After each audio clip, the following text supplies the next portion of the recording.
അപ്പോൾ കൂട്ടുകാരെ നമ്മളിന്ന് ഇച്ചിരി ചിക്കൻ്റെ പാർട്സ് കിട്ടി. നമ്മൾ ക്ലീൻ ചെയ്തുകൊണ്ടിരിക്കുകയാണ്. ക്ലീൻ ചെയ്ത് നമുക്ക് ചിക്കൻ്റെ പാർട്സ് റോസ്റ്റ് വെക്കാം കേട്ടോ. നമുക്ക് ഇതിൻ്റെ മസാലക്കായിട്ട് എടുത്തിരിക്കുന്നത് വെള്ളക്കാന്താരിയും വെളുത്തുള്ളി, ഇഞ്ചി, പിന്നെ ഒരു സവോള ചെറുതായിട്ട് അരിഞ്ഞത്. നമ്മളിത് എണ്ണയിലിട്ട് വഴറ്റാൻ പോവാണ് കേട്ടോ. എല്ലാം ഒരുമിച്ചായിട്ടിരിക്കുന്നത്.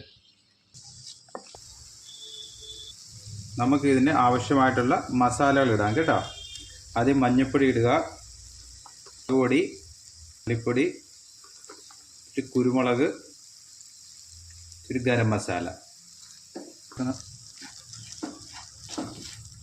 നമ്മൾ ആവശ്യത്തിനുള്ള പൊടികളെല്ലാം ഇട്ട് നല്ലോണം ഇളക്കി ഒരു മിനിറ്റ് വെച്ചതിന് ശേഷം നമുക്ക് പാർട്സ് ഇടാം കേട്ടോ. നമുക്ക് എന്നിട്ട് കഴുകി വെച്ചിരിക്കുന്ന പാർട്സ് നമുക്കിടാം. നമുക്കിത് നല്ലോണം ഇളക്കി മിക്സ് ചെയ്ത് അടച്ചു വെക്കാം.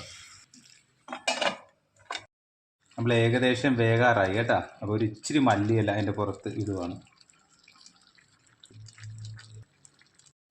പിന്നെ നമ്മൾ റോസ്റ്റ് റെഡി ആയിട്ടുണ്ട്. നമുക്ക് വാഴയിലയിൽ വിളമ്പുവാണ്.